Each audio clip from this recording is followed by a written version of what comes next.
Ok, très bien. Au moins, j'avais oublié, j'allais vous dire au moins de faire les recherches sur l'héritage, les interfaces, le polymorphisme, les constructeurs et tout ce qui va avec. Bon. C'est vrai qu'on ne pourra pas finir tout ça aujourd'hui quand même. Après, il faut aller faire des recherches sur tout ça. On est en train d'accumuler beaucoup d'heures de TP, donc probablement à partir de la semaine prochaine, on va beaucoup faire des TP. Donc, faites un effort pour... C'est la semaine prochaine les devoirs? Semaine prochaine? Non, ça se met la fin. Donc on va prendre la semaine prochaine pour faire beaucoup de TP. Oui. Couplez-nous. Exemple de rectangle. Oui. Au niveau des CPH, c'est nous-mêmes qui sélectionnons les valeurs. Les valeurs, oui. Alors comment faire pour que l'utilisateur entre les valeurs aussi? Comment faire pour que l'utilisateur entre les valeurs? Ça peut faire l'objet d'une interrogation. Hein? Parce que c'est que je sais pas. Oui. C'est où le problème là-bas? Si vous faites des interrogatoires, combien je vais? Justement, ça veut dire que j'ai envie de te donner 0.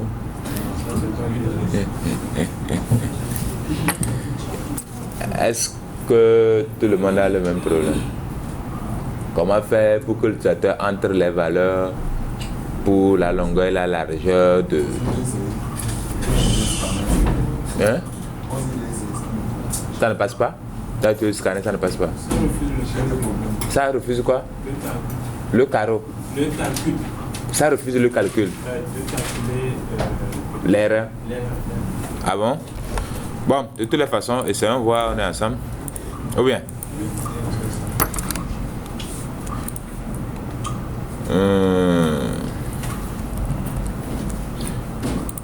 Donc, j'ai un seul constructeur, le constructeur par défaut, que je peux mettre ou ne pas mettre. D'accord? Ou bien? Ok. Donc, j'enlève. Bon, pour le moment, moi, je vais la laisser. Scanner, c'est égal à new scanner.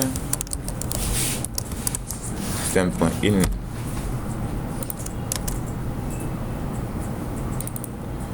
Très bien.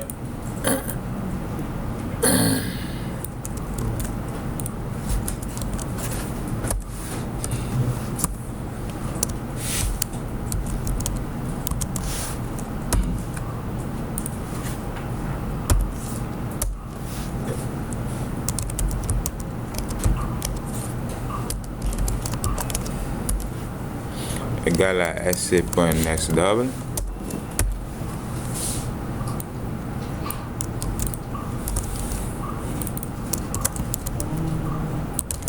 Largeur, c'est petit L égal à ça, et maintenant cette length grand L, petit L, et là il va nous afficher, on n'a plus besoin de tout ça. Je vais mettre ici l'air égal. Allons-y voir ce qu'il va nous afficher. On me demande la longueur, je mets 10, la largeur, je mets 5. L'air, ça fait 50. Bon. C'est où le problème? Tu n'avais pas fait ce que j'ai fait là? Je vais demander les données utilisateurs au niveau de la classe. Ah, de la classe rectangle? Non, mais pourquoi c'est là-bas? C'est là où tu veux faire les calculs que tu le fais. C'est ça, ou soit... non, mais ça sera compliqué. Ou soit tu utilises un constructeur carrément et tu demandes directement dans le constructeur et puis tu crées ton constructeur d'abord, mais c'est pas normal, c'est pas bon. C'est là où l'utilisateur, tu dois compiler ton projet là. C'est là-bas tu fais ça et puis tu lui passes les paramètres.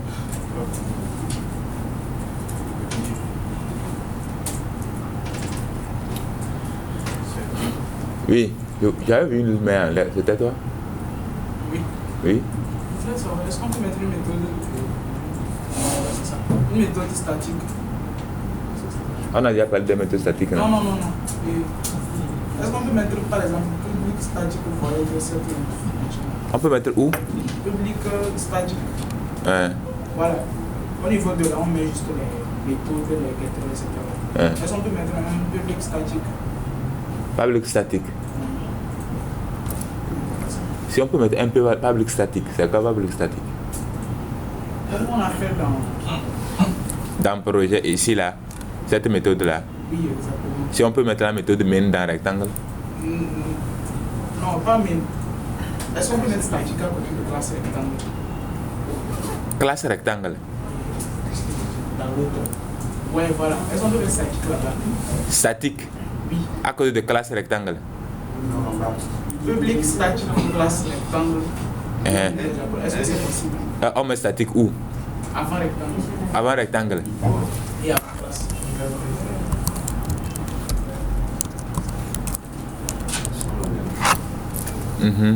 En fait, c'est où? Qu'est-ce que tu veux faire? Non, je ne sais pas ce que ça. Bon, oui. Qu'est-ce que ça va. Bon, laisse. Dis-nous, pose la question.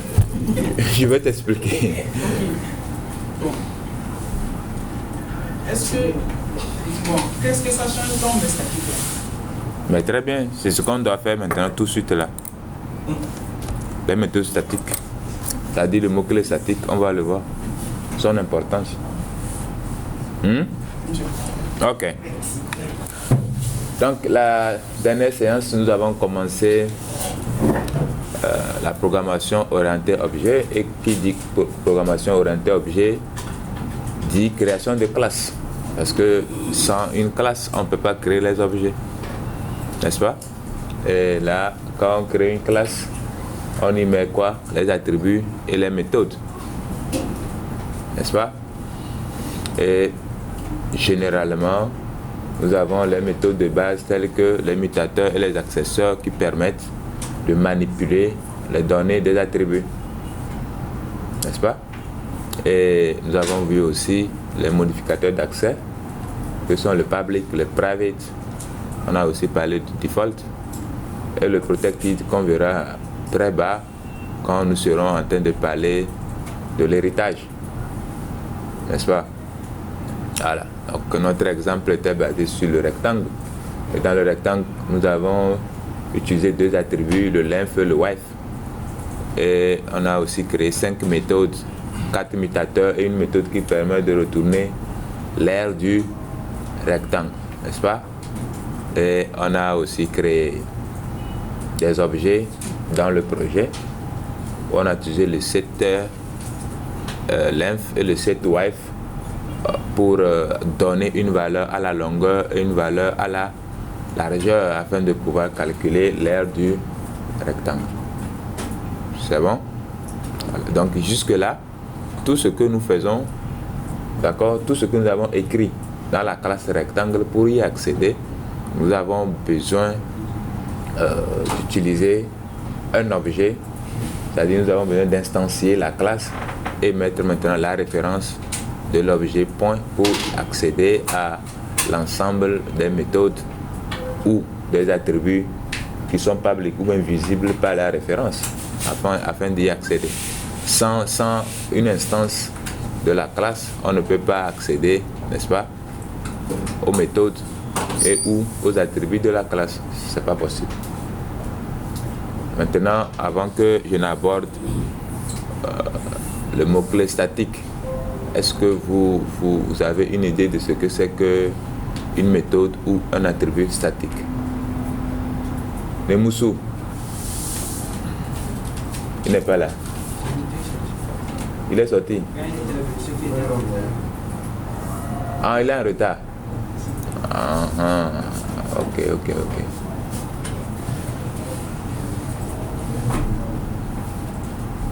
Comment il s'appelle là? Edjamagbo? Oui. Non, ce n'est pas l'idée. Tu as déposé l'idée où?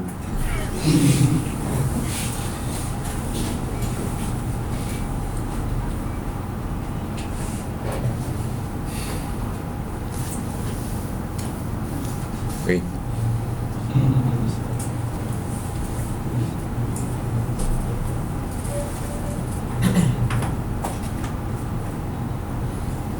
Attends. Le mot-clé statique te dit quoi? Rien. Tu n'as jamais entendu. Hein? Pardon? Tu entends. Kaché. Le mot-clé statique, ça te dit quoi?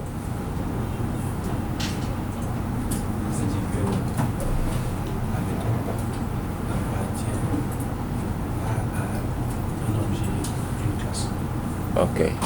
Donc si vous mettez le mot-clé statique sur une méthode ou un attribut, ça veut dire que cette méthode ou cet attribut n'appartient pas à un objet exclusivement. Parce que jusqu'ici, tout ce que nous avons eu à faire, quand j'ai créé un objet rectangle, je lui donne sa longueur et sa largeur, et la longueur et la largeur sont spécifiques à cet objet-là. Ou bien, voilà. Maintenant, il peut arriver qu'on ait une caractéristique, ou bien un attribut, ou bien une méthode qui doit être identique pour tous les objets de la classe. On va prendre l'exemple du nombre de côtés d'un rectangle, par exemple. Si dans le test, on doit afficher le nombre de côtés. Un rectangle a combien de côtés? 4 côtés. Ce n'est pas une valeur qui doit changer d'un objet rectangle à un autre, parce que tout objet rectangle que vous allez créer, n'est-ce pas, tous les rectangles ont 4 côtés. Donc on peut décider par exemple de créer un attribut statique et dire que ça fait 4 côtés et mettre la valeur 4 dedans. C'est fini. Et si on veut accéder au nombre de côtés d'un rectangle ou d'un objet rectangle quelque part dans le projet, c'est fini, on passe directement à l'attribut. Et ça ne change pas. Si un objet change le contenu d'une variable statique, ça change pour tous les autres objets. On est d'accord sur ça? Donc ici par exemple, j'ai ma classe rectangle, d'accord? Et je crée par exemple public static int nombre côté égale 4. C'est bon, ça c'est un attribut statique. C'est bon. Là, on revient ici. Je vais commenter tout ceci. On n'a plus besoin de tout ça. Donc, je peux faire box.nombre côté pour accéder, d'accord, au contenu de la variable statique. Et de la même façon, je peux directement mettre le nom de la classe sans utiliser forcément le nom d'un objet. Voilà la différence entre une variable statique et une variable d'instance. Une variable statique est accessible en utilisant juste le nom de la classe directement et ou le nom ou bien le nom d'un objet ou la référence d'un objet. Vous comprenez? Donc si tout à l'heure, comme j'ai déjà créé un objet rectangle ici, je vais encore créer un autre que je vais appeler box 1 par exemple. Si je fais box.nombre côté égal à 5 par exemple, ça veut dire que je suis en train de modifier le nombre de côtés. Donc c'est le box 1 qui a modifié le nombre de côtés. Mais là, je vais utiliser directement le nom de la classe pour afficher le contenu et ça va m'afficher 5. Et de la même façon, si j'utilise par exemple box 1, c'est box qui a modifié, mais je vais utiliser box 1 aussi pour accéder, je vais tomber sur 5. Une variable statique appartient à la classe. C'est une variable de classe. C'est pour ça qu'on dit variable de classe. Son contenu appartient à tous les objets. Si un seul objet modifie le contenu d'une variable de classe, ça modifie, d'accord, le contenu là pour tous les objets, bien toutes les instances de la classe. On est d'accord, c'est pourquoi on parle d'attributs de classe. À la différence des attributs d'instance. Les attributs d'instance, d'accord, ont une valeur unique pour chaque instance de la classe. C'est clair? C'est clair pour toi? Ok, ça sont les attributs de classe. Maintenant, on va maintenant parler des méthodes statiques. Jusque-là, nous avons manipulé une méthode statique, c'est-à-dire la méthode main. Ou bien, nous avons manipulé la méthode main. Donc, je vais passer tout ça. Donc, si on a besoin, on va ramener ça. La méthode main. Cette méthode main est statique. Ça veut dire que c'est une méthode de classe. Comme on dit attribut de classe aussi. D'accord? Mais généralement, on parle seulement de méthode statique. Et comme on vient de le dire, n'est-ce pas? On peut toujours appeler une méthode statique en utilisant le nom de la classe. Oui. C'est-à-dire que ici, je peux faire, sauf qu'il faut lui passer un argument. Ici, par exemple, je peux faire projet PO. Là, vous allez trouver le main dedans, n'est-ce pas? Et si je fais new string,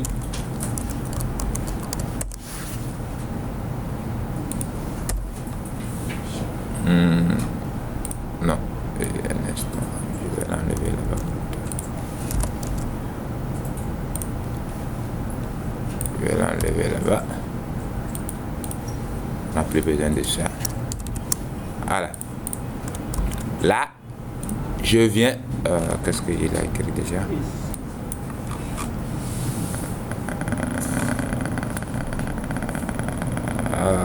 Ok. Stack Overflow. J'ai mis 0 à ligne 10.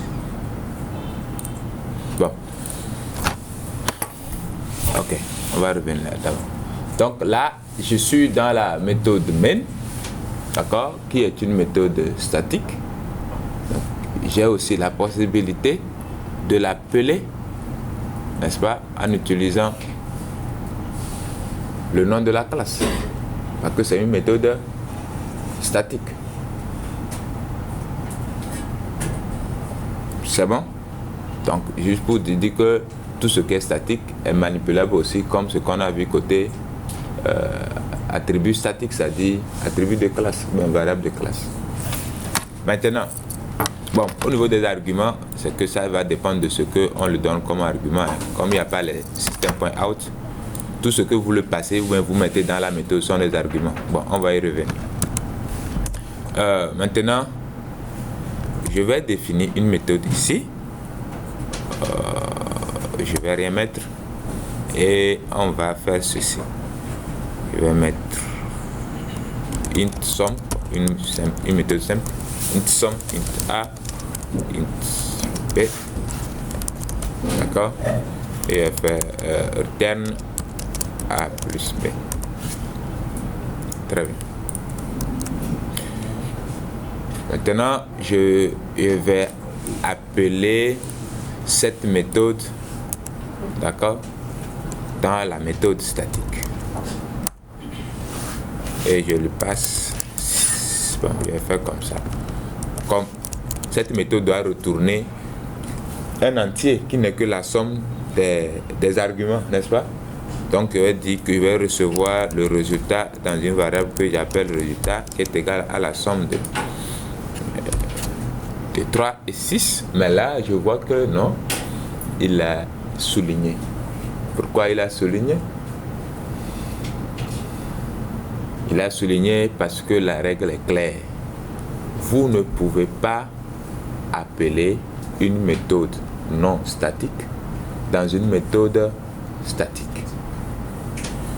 Tant que c'est une méthode d'instance, là, vous utilisez une instance pour appeler la méthode non statique dans une méthode statique. Ici, par exemple, je peux simplement... Bon, on va détruire celui-ci. Je peux simplement faire ceci. Bon. Ou on peut aller très rapidement. Hein. On peut faire simplement new. Point. Voilà. Là, j'ai créé. Là, j'ai créé. Je suis dans la classe projet PO, n'est-ce pas? Et c'est dans la classe projet PO que j'ai défini cette méthode d'instance. Dès qu'une méthode ou un attribut n'a pas le mot-clé statique, ça devient méthode ou attribut d'instance, n'est-ce pas? Donc cette méthode est une méthode d'instance. Et comme c'est une méthode d'instance, pour accéder à cette méthode, j'ai besoin d'instancier la classe projet PO. Et c'est ce que j'ai fait ici, pour maintenant appeler la méthode SOM. On est d'accord? Ça, c'est la meilleure façon de régler le problème. L'autre façon, d'accord, je pouvais toutefois laisser SOM comme ceci, et puis venir mettre statique ici. Là, ça veut dire que je suis en train de faire référence à une méthode statique dans une méthode statique. Là, maintenant aussi, je peux passer par le nom directement de la classe pour accéder à la méthode. C'est clair tout ça? C'est pas clair? Vous n'avez pas compris? Oui. Oui? À propos de la méthode SOM. Oui. Il est convenable de la déclarer après, avant de l'utiliser, ou de la déclarer avant la méthode. Avant La méthode. Que ça soit avant ou après, les définitions de méthode sont toujours exécutées avant leur appel, quelle que soit la partie là où vous allez les mettre. Vous êtes libre de couper ça et puis ramener avant ou après, on aura les mêmes problèmes. Même si j'enlève ça ici, on aura les mêmes problèmes. D'accord? Si j'enlève le statique, il va toujours créer.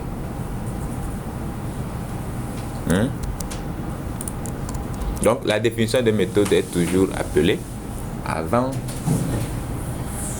leur appel. Oui? Les paramètres de la méthode main, string, le crochet, puis on a mis AR, c'est argument. Oui. Qu'est-ce que tu appelles argument? ARGS, c'est plus quoi? Tu t'appelles comment? Mettre à gars là-bas.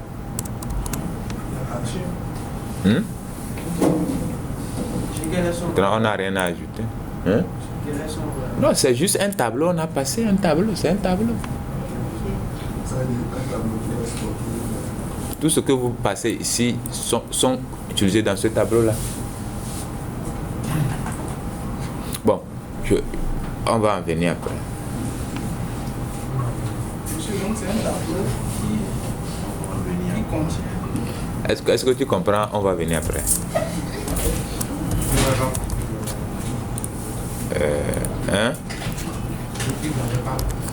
Vu que quoi est? Ouais, ça là aussi. Ça marche.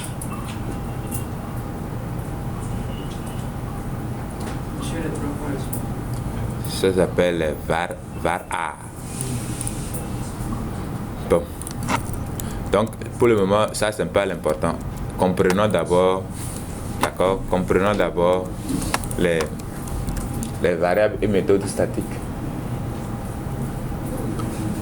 Vos amis disent qu'ils n'ont pas compris réellement ce qu'on vient de faire. La règle, je dis qu'on ne peut pas appeler une méthode non statique dans une méthode statique. Pourquoi? la méthode statique, c'est une méthode de classe. Ou bien, une méthode d'instance, c'est-à-dire une méthode non statique, change en fonction des instances. Maintenant, si vous appelez une méthode d'instance dans une méthode statique, la méthode statique n'est plus statique. Parce qu'il y a un paramètre qui change en fonction des instances. Ou bien, vous comprenez ça?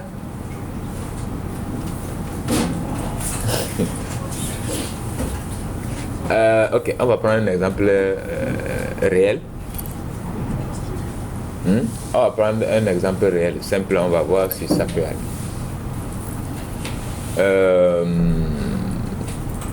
Vous avez une assiette, d'accord? Et vous mettez par exemple vous mettez l'eau claire, l'eau, d'accord?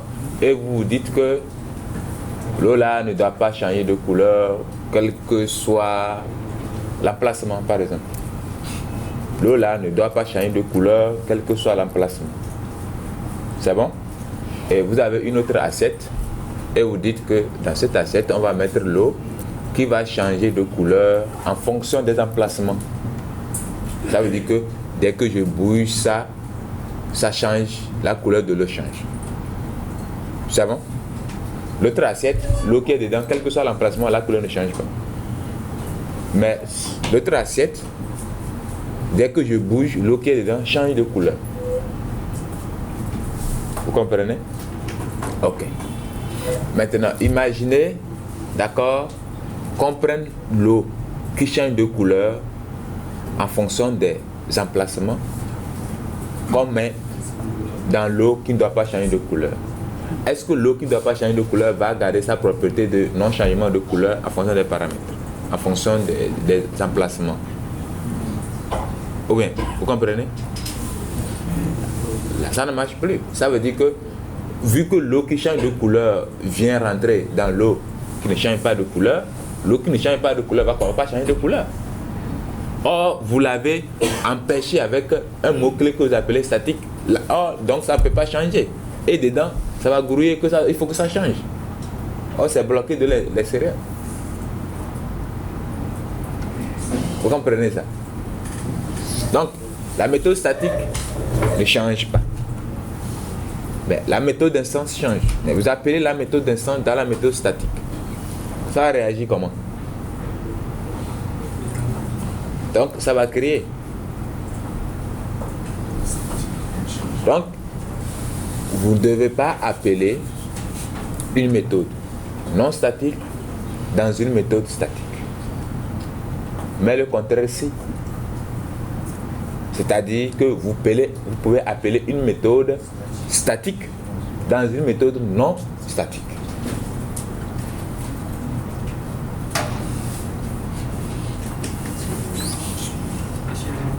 Pardon? Exemple.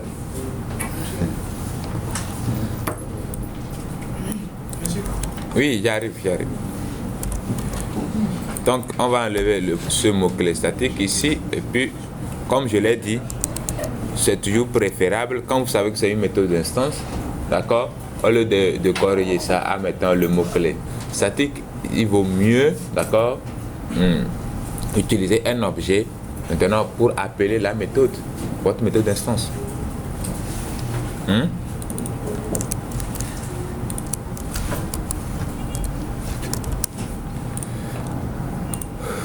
Donc ici par exemple, je vais dire int. Bon, ok, on va mettre statique ici. Statique pour faire ton exemple. Statique int, d'accord. Statique int. Int maintenant produit, d'accord. Produit.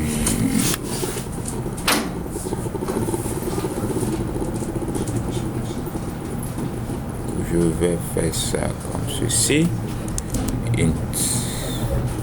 Int A et puis bon, soit int c, int d, et là je vais faire return. Ok, on va faire ça comme ça. Projet po.somme c puis d fois d. Tu as vu? Donc, j'ai appelé une méthode statique dans une méthode non statique. Là, ça ne me crée aucun problème. Mais si je tente d'appeler la méthode produit dans la méthode statique int, c'est là que ça va causer problème. C'est clair pour tout le monde?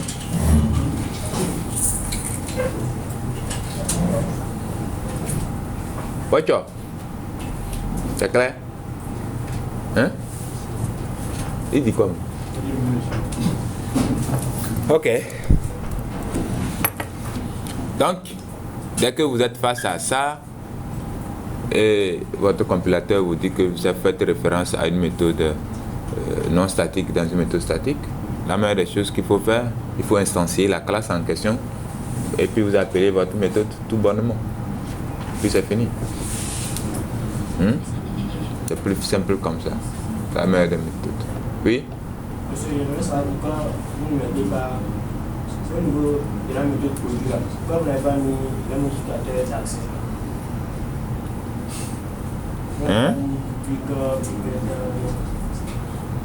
Non, il n'y a pas de souci. Ce que je suis en train de faire ici, ça ne concerne que cette classe. Je suis libre de mettre ce que je veux. Mais private, si tu veux, tu mets tout ce que tu veux. Moi, j'ai préféré utiliser le default. C'est bon? Ok. Très bien. On avance. Donc, les méthodes d'instance sont des méthodes qui ne sont pas déclarées avec un mot-clé spécial statique. Très bien. Donc, on va commencer maintenant la notion d'héritage. Elle est un des fondements de la programmation orientée objet et grâce à elle, nous pourrons créer les classes héritées de nos classes mères appelées aussi classes de base. Donc, on utilise le mot-clé extend pour informer une classe A qu'elle hérite d'une classe B. Très bien. Donc, dans le cas actuel, la classe capitale hérite de la classe ville, ce qui se traduit par la notion suivante. Donc, classe capitale extend ville. Ça veut dire que tous les objets ville, n'est-ce pas? Pardon?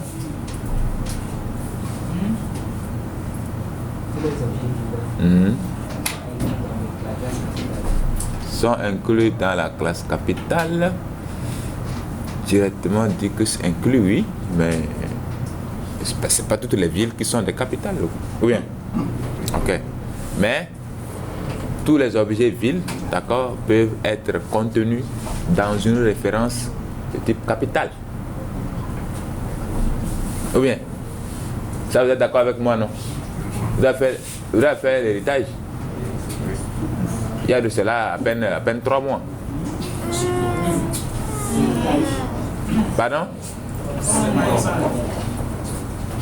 Quand tu dis vous avez mangé, ça veut dire que vous avez bien.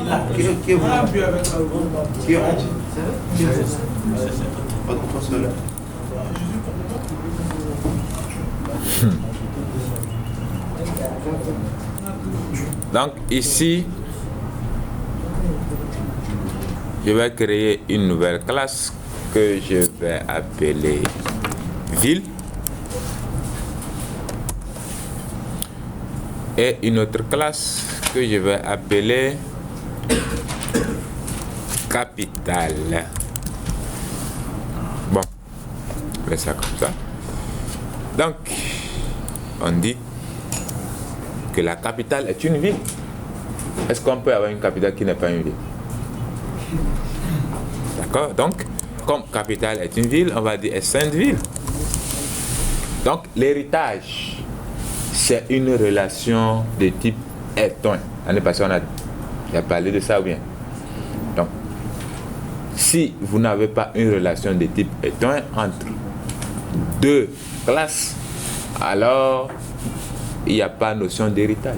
Ici, je peux dire haut et fort qu'une capitale est une ville. Donc, comme je peux dire qu'une capitale est une ville, alors la classe capitale peut hériter de la classe ville. N'est-ce pas? Ok. On avance. Donc, définition des constructeurs. Donc, toutes les classes ont au moins un constructeur, par défaut. N'est-ce pas? Mais répondez. Lumière, qu'est-ce que vous faites là-bas? Je sais la chose. Ok. Donc, toutes les classes ont au moins un constructeur. En Java, l'instruction première, d'accord, de tout constructeur est l'appel d'un autre constructeur de la même classe par le mot-clé this ou d'une classe mère directe par le mot-clé super. Donc, c'est quoi la différence entre this et super?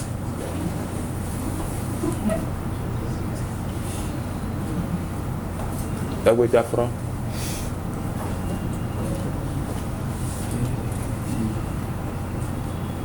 Regardez. C'est quoi la différence entre this et super?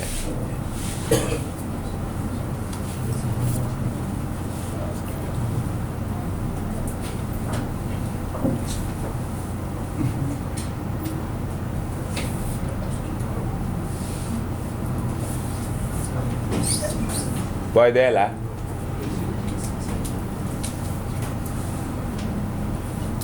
Brenda au secours. C'est quoi la différence entre this et super?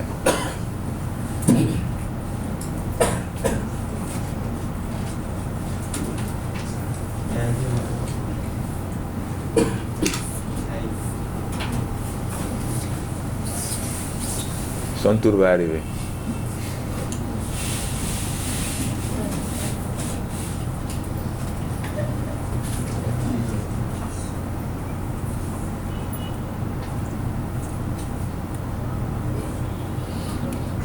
Bon, ok, vas-y alors. Tu as faim? Hein? Tu as faim? La faim a quoi à voir avec si c'est super? Oui? Pardon? Le mot critique, on l'utilise quand on est dans une classe. Si on veut appeler le constructeur, si on est dans une même classe, on veut appeler une constructeur dans une même classe,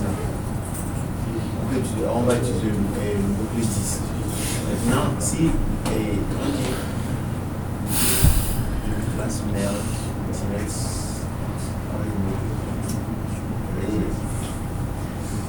le mot super, lui, on fait appel à lui quand on veut appeler un constructeur.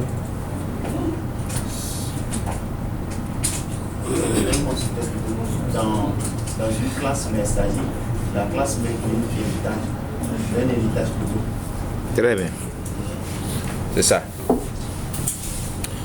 D'accord? Donc, this pour appeler le constructeur courant, c'est-à-dire un constructeur.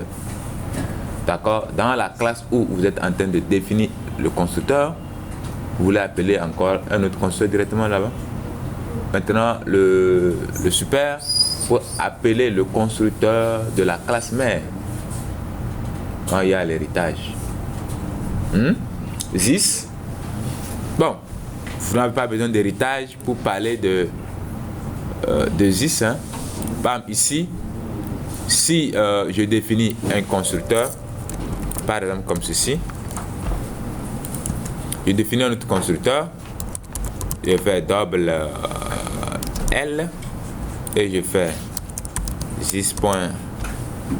l'inf égale à L par exemple. Là, c'est le deuxième constructeur. Maintenant, je définis encore un troisième constructeur qui va prendre maintenant double L et puis double W. Et au lieu d'écrire encore this.length et autres, je peux tout simplement faire this entre parenthèses. Donc, j'ai deux constructeurs par défaut ici. D'accord? Maintenant, si je mets comme ceci, là, je suis en train d'appeler le constructeur par défaut qui n'a pas d'argument. D'accord? Et maintenant, si je mets L comme ça, là, je suis en train d'appeler ce constructeur qui a un paramètre. Et maintenant, je termine par this.wife égale à W par exemple. Vous voyez que ce this appelle ce constructeur et il a juste ce paramètre. C'est bon? C'est clair, non? Non. Qu'est-ce qui n'est pas clair ici? Si c'est avec elle que vous avez mis là-bas, je peux dire que ça va. C'est pas ça? Là, je fais appel à ce constructeur. J'appelle un autre constructeur dans un autre constructeur. Mais ce constructeur est dans la classe dans laquelle je suis en train de définir le constructeur en question. Donc ce constructeur, je suis en train de le définir dans la même classe rectangle. Or, il y a déjà un constructeur qui prend un paramètre. Donc je l'appelle et je lui passe le paramètre. Et j'ajoute mon deuxième paramètre. Si l'objectif c'est quoi? Non, pourquoi appeler un constructeur Oui, je pouvais faire comme ceci, n'est-ce pas? Comme ça, n'est-ce pas? Mais c'est parce que ici, je n'ai qu'un seul paramètre. Si j'avais un constructeur ici avec 7 paramètres ou 10 paramètres ici, ce constructeur, il avait 10 paramètres. Maintenant, ce constructeur que je suis en train de mettre en place maintenant, il a peut-être 15 paramètres. Au lieu de reprendre 10 points, j'appelle 10 entre parenthèses, je lui passe les 10 paramètres qui sont déjà passés ici, là, une seule ligne, et puis je passe. Et les 5 autres là, maintenant, je les ajoute avec les 10 points. Et quelque part d'autre arrivé maintenant, je veux un constructeur peut-être avec 40 paramètres. Si j'ai déjà un constructeur qui a 30 paramètres, et ce sont les mêmes paramètres, mais je fais un 10 et je lui passe les 30 paramètres que j'ai déjà définis dans le constructeur. Et puis je passe. Ou bien? Donc, monsieur, le nom qu'on veut passer en paramètre, ça dépend du premier constructeur. Oui, ça dépend du constructeur que tu appelles. Par exemple, ici, comme je l'ai dit premièrement, si je ne mets pas de paramètres, il sait que je suis en train d'appeler un constructeur ici. Parce que lui, il y a un constructeur ici qui n'a pas de paramètres. Vous comprenez? Maintenant, s'il enlève, qu'est-ce qu'il va dire? Il n'y a pas de constructeur sans paramètres. Là, il écrit. Maintenant, si je ne parle pas de paramètres, il sait automatiquement que je suis en train d'appeler un constructeur qui a un paramètre et il vérifie. Et évidemment, il y a un constructeur qui a un paramètre. Oui? Et s'il y avait un autre constructeur aussi qui a un seul paramètre, ça va appeler lequel paramètre? Justement, là, tu es en train de parler de surcharge et de redéfinition de méthode. D'accord? Tu ne peux pas avoir le même constructeur avec le même nom et puis le même nombre de paramètres. Sauf si tu changes maintenant les types. Ici, à supposer que on a par exemple string, d'accord, string, bon, je vais mettre non, tout court, d'accord, et maintenant je vais définir un autre constructeur, d'accord, et là je mets string L, et là je vais dire this.nom égale L. Là j'ai deux constructeurs, d'accord, qui ont le même nombre de paramètres. Mais quand j'appelle mon constructeur qui est ici, là, quel est le type de paramètres que je lui passe? C'est un double. Il va vérifier maintenant, est-ce qu'il y a un constructeur avec un seul paramètre qui prend un double? Si c'est le cas, oui, il accepte. Maintenant, si ailleurs, j'appelle encore, je passe un string, il vérifie. Oui, il y a un constructeur avec un string, il accepte. Mais si j'appelle et je passe par exemple int. Maintenant, ok, les doubles acceptent les int. Je mets par exemple char, d'accord? Maintenant, le char, ok, char aussi accepte int. Qu'est-ce qu'on va prendre? On va prendre. Le string est déjà là. Date. Oh, je ne l'ai pas importé, on va voir. D'accord. Ok. Donc, je passe une date. Là, il n'y a pas un constructeur qui prend date en un seul paramètre. Il ne va pas accepter. D'accord? On va revenir sur ça en long, en large, quand on sera dans la redéfinition et surcharge de méthode. Oui. Non. Monsieur, maintenant, c'est quoi l'utilité de créer plusieurs constructeurs? Ah. Maintenant, tu vois que actuellement j'ai créé un constructeur qui prend un string. Ça dépend. Bon, on va prendre un cas concret dans un projet, par exemple. Supposons qu'on a une classe étudiant, d'accord? Et dans certaines circonstances, tu as besoin d'un objet étudiant avec nom, prénom, téléphone, âge. Ça te va. Juste pour travailler. Mais dans certaines circonstances, tu as besoin de nom, prénom, téléphone, âge, adresse mail, boîte postale, patati patata. Donc il y a beaucoup de paramètres. Mais ce n'est pas à tout moment que tu as besoin de tous ces paramètres. Tu as besoin de certains objets dans un cas, tu as besoin de certains types d'objets dans un cas. Hein? C'est presque identique, sauf que tu retranches quelque part, tu ajoutes quelque part. Oui. Maintenant, pourquoi dans le constructeur, on ne peut pas mettre mon nom, prénom, tout, et maintenant accéder au nom par l'objet? Vous avez dit, il y a dans le constructeur, vous avez mis le nom, prénom, et tout. Et vous allez encore faire un autre constructeur qui prend seulement peut-être le nom. J'ai dit, on a une classe étudiant. Certaines fois, tu as besoin d'un objet qui prend nom, prénom, téléphone. Ça te va pour faire ce que tu as envie de faire. Dans certains cas, tu as besoin d'un objet qui prend nom, prénom, téléphone, adresse mail, boîte postale, adresse, c'est-à-dire beaucoup de choses. Maintenant, ta question, c'est quoi? Ah, ok. D'accord. Oui, Plantaré.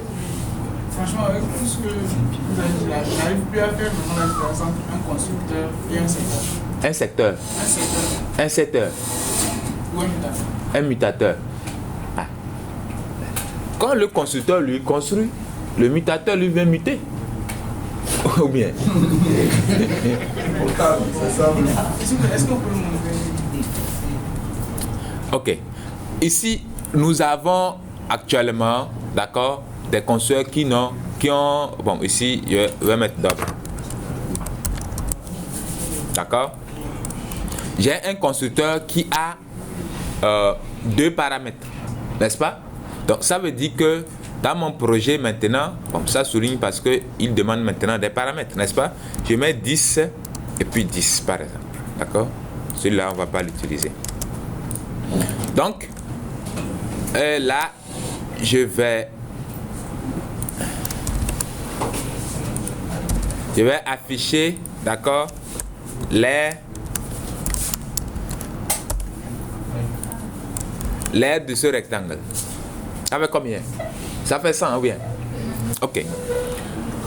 Maintenant, à supposer que cette donnée-là, ce qu'on vient de faire avec ce constructeur-là, on va supposer que cette donnée-là est enregistrée dans la base de données. Oublie que ici, là, tu as ça devant toi et tu peux venir modifier simplement comme ceci et réexécuter et trouver 200. On va supposer que c'est enregistré dans la base de données que nous on a enregistré comme ça. Donc on ne peut plus toucher. On suppose. D'accord? Maintenant que je veux modifier, par exemple, la largeur de mon objet rectangle. Je fais comment? Là, j'utilise un mutateur pour accéder. Je vais faire box.set. Il y a de largeur. Et là, je dis par exemple 5. Là, lui me permet de modifier le contenu. N'est-ce pas? Maintenant, si on fait 20 x 5, c'est la largeur que j'ai modifiée. 20 x 5, ça fait combien? 100.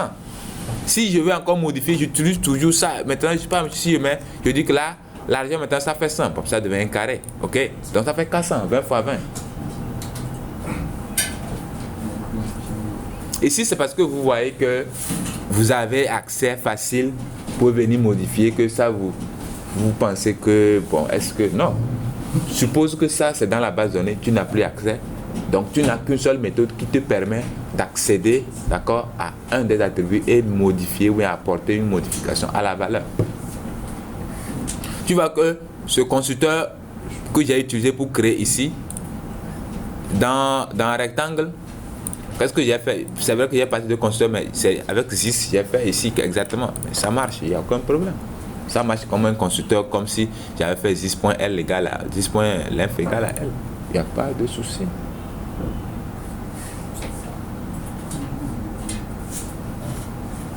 Quoi, ouais? Ça peut aller, non?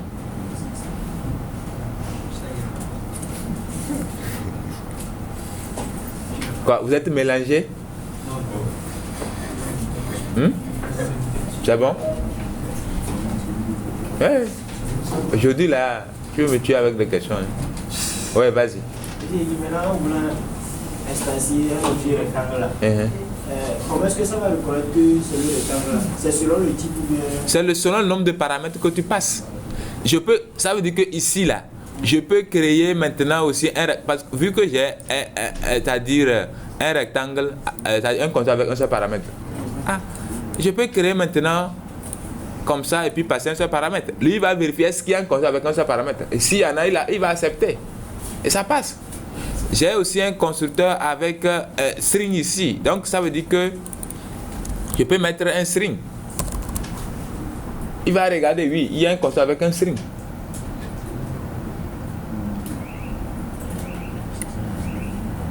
En fait, en Java, les méthodes sont reconnues par le paramètre lors de l'appel de la méthode. Le nom, en fait, c'est juste pour les formalités. C'est juste pour les formalités, le nom de la méthode. Sinon, pour reconnaître la méthode, c'est à l'appel de la méthode. On voit le paramètre que tu as passé là. Il va aller chercher cette méthode-là. Est-ce qu'il y a une méthode qui a ces paramètres-là? Si oui, alors, ok, ça passe. Sinon, ça ne passe pas.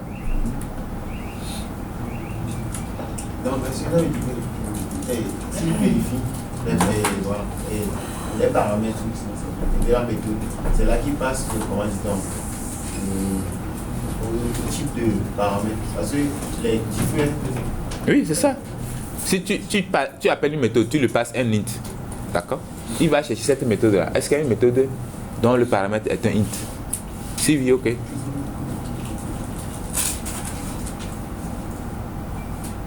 C'est bon? C'est là même que la programmation fonctionnelle, les interfaces fonctionnelles sont nées. Bon, pour le moment, je ne sais pas si quelqu'un a une idée de ça.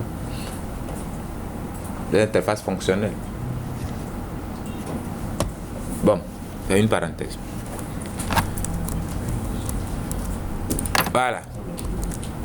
Donc c'est bon. Pour le moment, c'était pour vous faire comprendre le this avec le parenthèse pour appeler un constructeur. Maintenant, on va tomber sur le super. D'accord? Ok. Le super, c'est pour appeler, comme il avait dit, pour appeler le constructeur parent de la classe mère.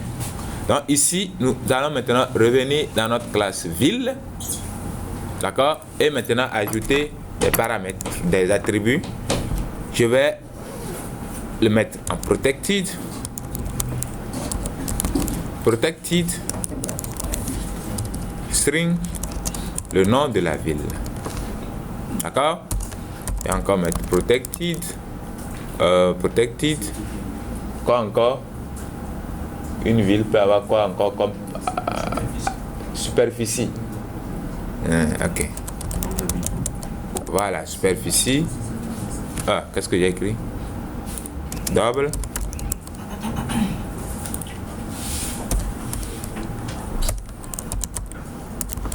Protected. Est-ce que le nombre d'habitants là, ça peut être double? On peut avoir virgule dans le nombre d'habitants.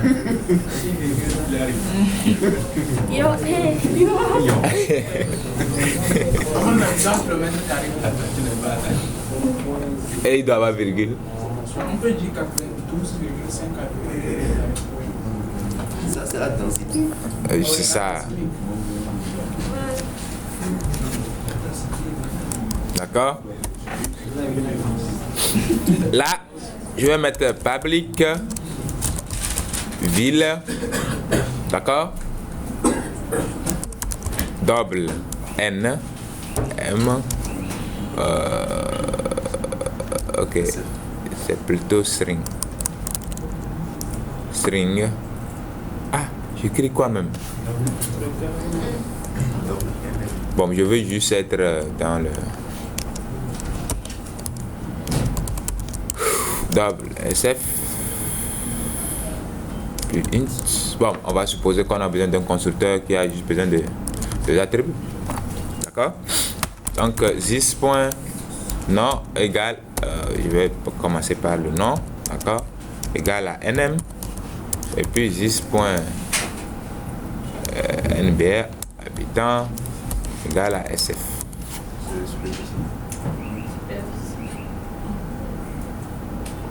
SF.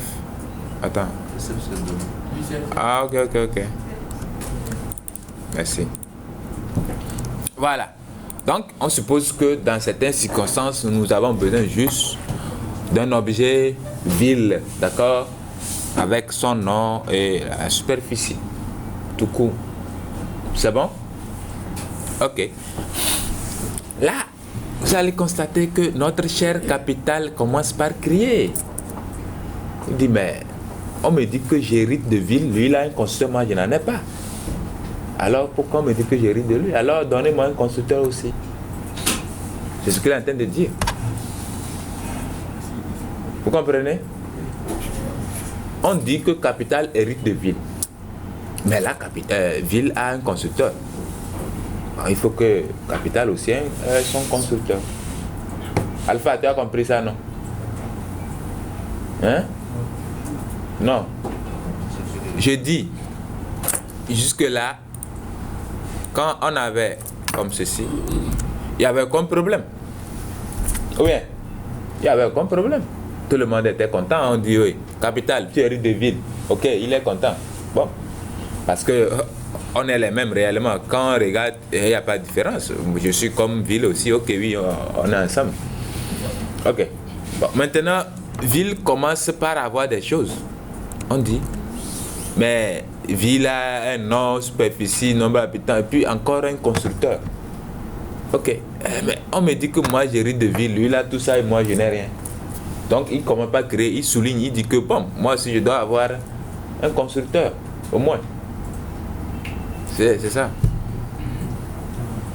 Tu as compris maintenant? C'est comme on dit aux yeux que tu hérites de ton papa, mais pas d'aller comment pas voler, c'est bien.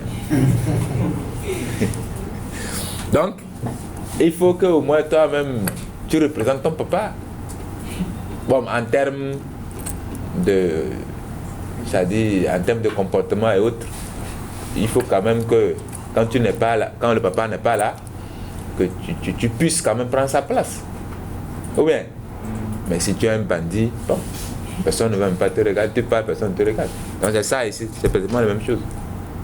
Capital veut ressembler à ville. De sorte que quand on dit que oui, capitale est une ville, ok, il faut qu'il ait tout ce qu'il faut pour une ville, ou bien on dit une capitale est une ville. Bon, maintenant, comment est-ce qu'on peut avoir des choses dans certaines villes qu'il n'y a pas dans la capitale? Est-ce que c'est normal? C'est pas normal. C'est dans la capitale plutôt, il faut trouver des choses qu'il n'y a pas dans les autres villes. Donc, il a raison de crier. Donc, il faut qu'on lui donne son constructeur. Il dit quoi? Il n'y a pas de cascade à l'eau. Il n'y a pas de cascade allumée. Il y a cascade où? Balimé. Ça, c'est naturel. Oui. Quel que soit ce qu'on va dire, les choses naturelles, on peut pas essayer de. Si aujourd'hui on te donne les biens, on ramasse les biens de ton papa, on te donne. On peut pas prendre son comportement pour te donner. On peut pas te donner ce qu'il a naturellement, sa façon de parler, ça dit sa peau. Tu ne peux pas copier ça, mais on peut te donner c'est bien ou bien. Donc c'est ça. Ok, donc qu'est-ce qu'il faut faire? D'accord? Ici, on peut juste cliquer sur comme ça et lui-même il va les ajouter. Là,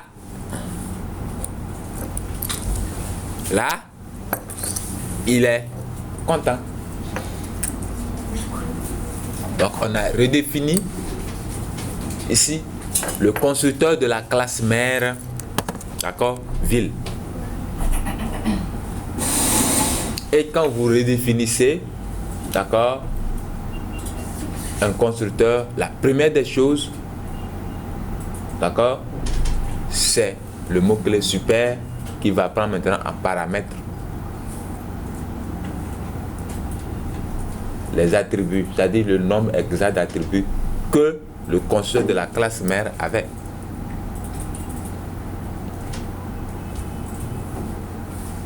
Ah d'accord. Ok. Maintenant, ville, on a un nombre habitants, je vais mettre int nh. Et si je fais 10 points, nombre habitants égale nh. Est-ce que vous trouvez quelque chose d'anormal?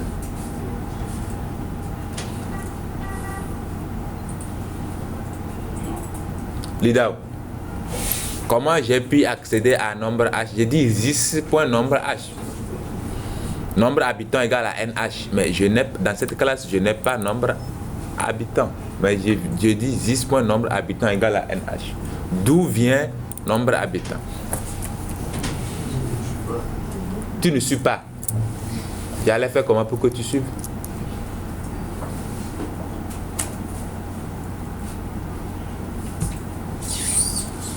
Logo ça.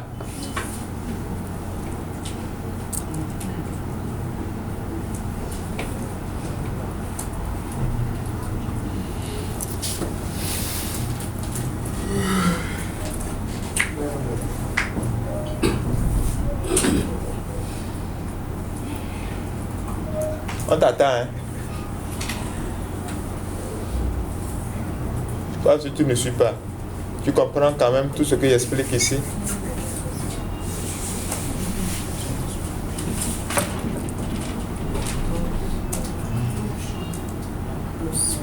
Akakbo. C'est Akakbo, non? D'où vient le nombre habitants ici?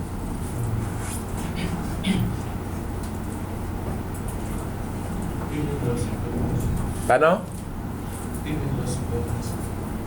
Il vient de la superclasse. Et la superclasse, c'est ville. Tout le monde a compris, non? Tout le monde a compris? Très bien. Donc, ici, nous avons dit à notre classe capitale qu'elle héritait de la classe ville, n'est-ce pas? Et dans la classe ville, nous avons l'attribut nombre habitants et qui est de type protected. Donc la classe fille peut y accéder comme si c'était son attribut. Ou bien, donc ici, si je mets private, est-ce que ça marche? Pourquoi ça marche? Ah, c'est pas celui-là. Voilà. Sinon, j'allais demander.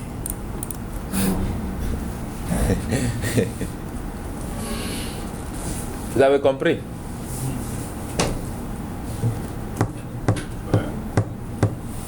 Quoi?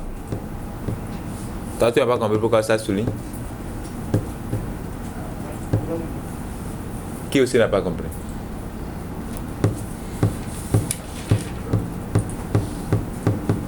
Il faut leur expliquer. C'est pas à moi, il faut expliquer. Je dis à eux. Vous allez voir ça après. Il faut leur expliquer.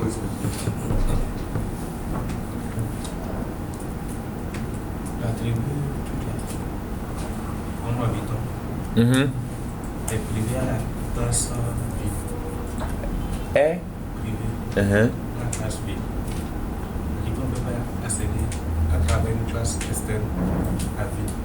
Au capital, bien qu'elle hérite de la classe B, c'est une classe externe. Elle aussi, c'est pourquoi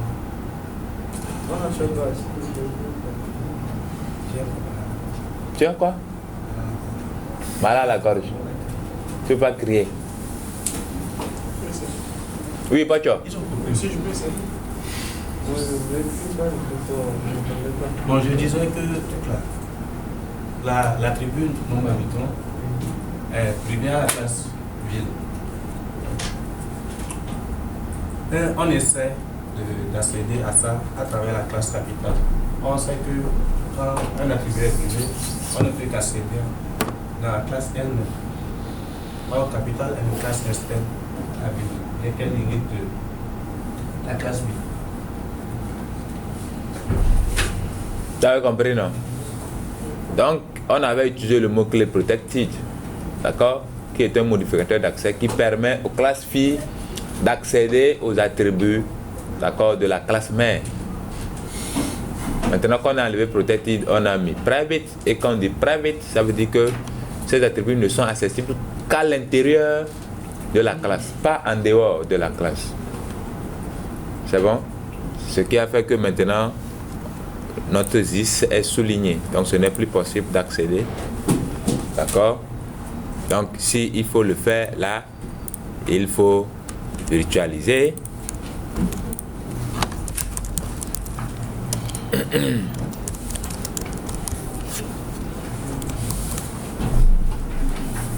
Oui. Oui, maintenant, quelle est la différence entre.